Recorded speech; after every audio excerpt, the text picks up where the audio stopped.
नमस्कार केमन आছেন আপনারা সবাই এসপি কিচেন ব্লগে আপনাদের সবাইকে স্বাগত জানাই।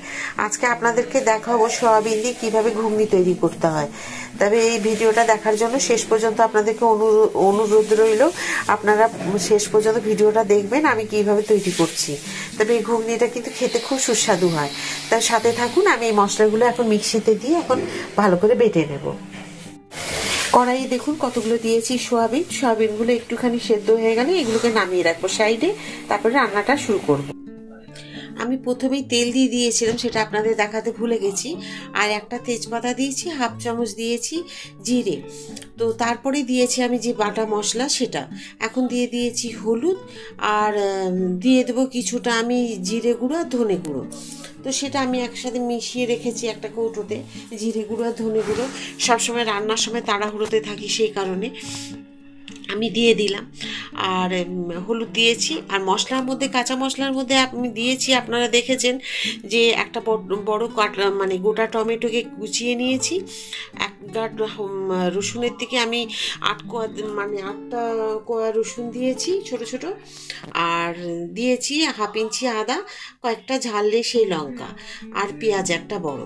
তো আলুগুলোকে আমি সেদ্ধ করেছি আজকে মটরের সাথে। মটরগুলো ভিজিয়ে রেখেছিলাম। আর কিন্তু সেদ্ধ করার সময় আমি নুন বা চিনি দিতে ভুলে গেছি। যখন সেদ্ধ করবেন যদি একটু নুন বা চিনি দিয়ে দেন খুব ভালো হয় তার স্বাদটা। রান্নার সময় দিলে কিন্তু ভালো লাগে না। আমি আলুগুলোকে একটু হাত দিয়ে ভেঙে নিয়েছি, দিয়ে দিলাম মশলার মধ্যে। আর সয়াবিনগুলোকে দিয়ে দিলাম জলটা চেপে নিয়ে। তো এখন এগুলোকে একটুখানি কষিয়ে নেব। তো একটুখানি কষানো হয়ে গেলে তারপরে আমি দেখুন মটরগুলোকে যে আমি সেদ্ধ করে রেখেছি সেই মটরগুলো দেব। তো আমি আজ মটর যেহেতু সেদ্ধ করার সময় আমি নুন দিতে ভুলে গেছি, সেই কারণে এখন দিয়ে দিলাম আমি নুনটা পরিমাণ মতো। সেদ্ধ করা মটরগুলো আমি এখন দিয়ে দিলাম। এবারে খুব ভালো করে কষিয়ে নেব। তো সেভাবে কষিয়ে নিতে হবে যেটুকু সময় লাগে। এখানে কিন্তু এই নয় যে তেল বেরোবে তারপর ততক্ষণ কষাবো, সেই রকম না। মোটামুটি 3-4 মিনিট মিডিয়াম ফ্লেমে আপনি মশলাটা দিয়ে কষিয়ে নিতে পারবেন সব জিনিসগুলো দিয়ে। তবে সয়াবিন দিয়ে যে ঘুগনি খুব ভালো লাগে। যারা নিরামিষ ঘুগনি খেতে পছন্দ করেন তারা কিন্তু পেঁয়াজ আর রসুনটা দেবেন না। আর সয়াবিন মাংসের পরিবর্তে কিন্তু দেখবেন এই সয়াবিনটা দিলে খুব ভালো লাগে।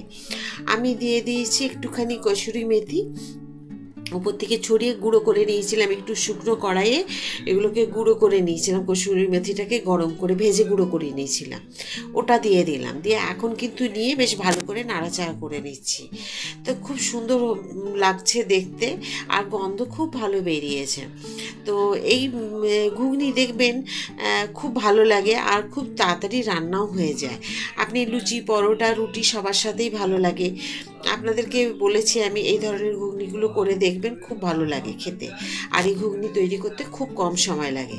তবে সেদ্ধর সময় যারা মিষ্টি ভালোবাসেন না তারা দেবেন না, আর যারা ভালোবাসেন তারা একটু দিতে পারেন। তবে সেদ্ধর সময় কিন্তু নুন আর মিষ্টি অল্প পরিমাণ দিলে কিন্তু মটরের স্বাদটা খুব ভালো হয়। আর রান্নার সময় সব সময় আপনারা যে জল ব্যবহার করবেন একটু উষ্ণ গরম জল ব্যবহার করবেন, তাতেও কিন্তু তরকারি বা সবজির স্বাদটা মানে খুব ভালো হয়। তো যাই হোক, দেখুন আমি নাড়াচাড়া করে নামিয়েছি, আর জল খুব বেশি দিইনি, ঘনত্বটা এইরকম হবে। তো এইভাবেই আমরা সাধারণত মানে ঘুগনির অনেক রকম ভিন্ন ধরনের রান্না করে থাকি। তো আজকে আপনাদেরকে বলি, এই যে লুচিগুলো হয়েছে না, এর একটা টিপস বলি আপনাদের। সাদা সাদা লুচি করার জন্য আপনাদেরকে লেবু দিয়ে একটুখানি ময়দাটাকে মেখে নিতে হবে। তাহলে এরকম ধবধবে সাদা হবে, আর এরকম ফুলকো হবে যদি ময়দা মেখে অন্তত 15-20 মিনিট মানে রেখে দেন ঢাকা দিয়ে। আর শক্ত করে মেখে নিতে হবে, তাহলে কিন্তু লুচি খুব ভালো ফুলবে। তবে আজকে এই লুচি ঘুগনির ভিডিওটা আপনাদের কেমন লাগলো? যদি ভিডিওটা ভালো লাগে অবশ্যই একটা লাইক করে দেবেন, আর সাবস্ক্রাইব করতে একদম ভুলবেন না। প্রচুরভাবে শেয়ার করে দিন। সবসময় যেমন আপনারা আমার সাথে থাকেন, ওইভাবেই সব দিন আমার সাথে থাকবেন। আবার একটা নতুন ভিডিওতে নতুন রান্না নিয়ে আমি আপনাদের কাছে চলে আসবো। সবাই খুব ভালো থাকুন, সুস্থ থাকুন, এই বলে ভিডিওটি শেষ করছি। নমস্কার।